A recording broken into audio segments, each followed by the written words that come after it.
1875 Chicago. Cigar store scandal. Drugged, ruined, shot. The Carrie Dyke story. In 1875 Chicago, the Great Fire's ashes still warm under the boots of millions of hustlers.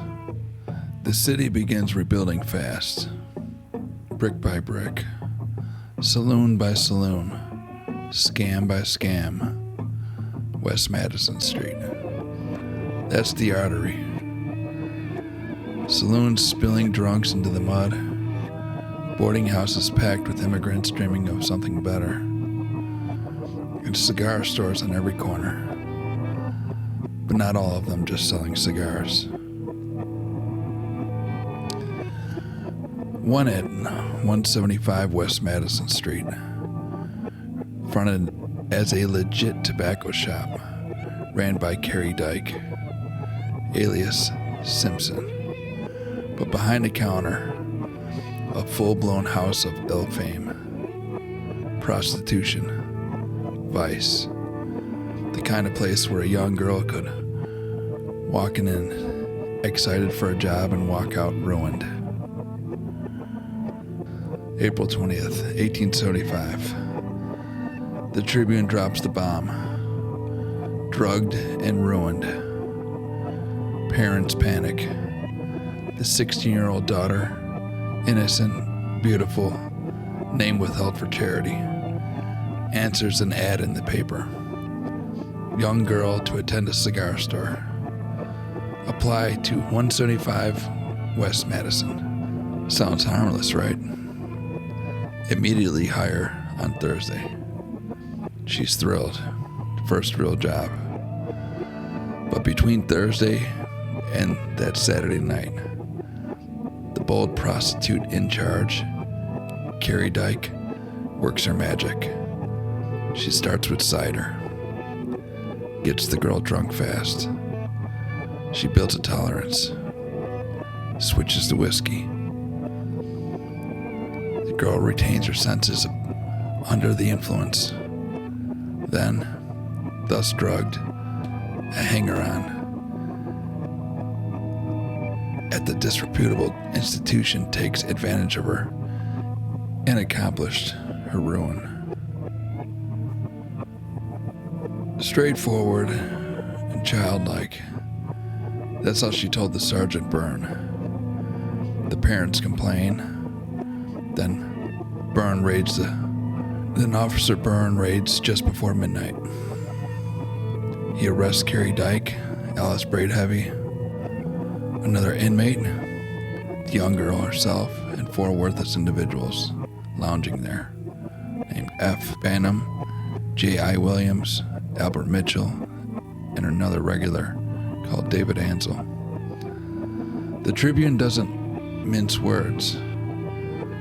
Worthless individuals, bold prostitute, magnitude of offenses, seduction of an innocent young girl of age of 16.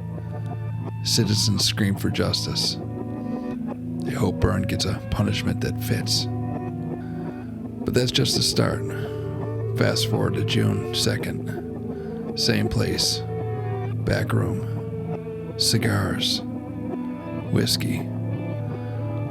A young Virginian named Samuel B. Floyd, who's well-dressed, fresh in town. He knows Carrie Dyke from Baltimore days.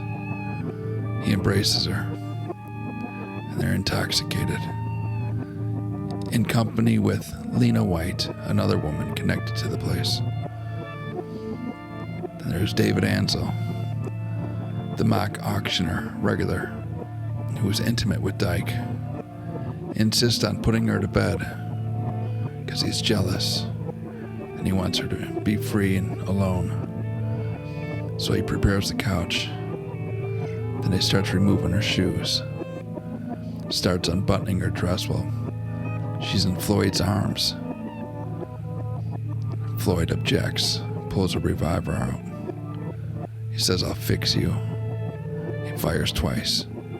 He misses. One goes into the ceiling.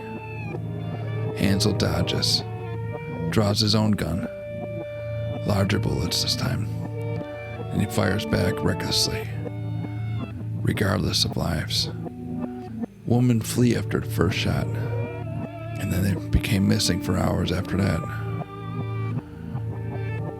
One of Anzel's bullets crashed into Floyd's right arm above the elbow, shattered the bones. Bullet lodges, which is likely going to be his arm will likely be amputated.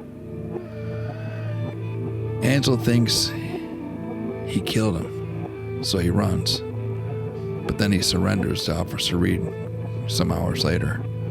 He says, "I did the shooting." Headlight screams, a Virginian will lose his right arm for folly's sake. Meanwhile, life rolls on. 1876 classifieds, furnished rooms for $8 to $18 a month, front parlors, alcoves, housekeeping suites, cheap enough to hide the vice. Boarding houses doubled as something more. Widows taking in boarders who pay by the hour.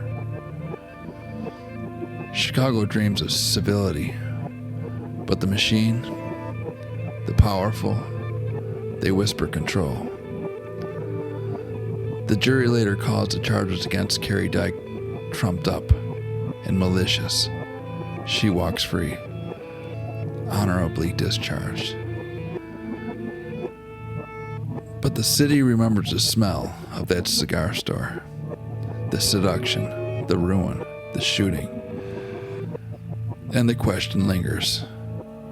How many more 16-year-olds answered that ad? And how many more people were killed over a woman?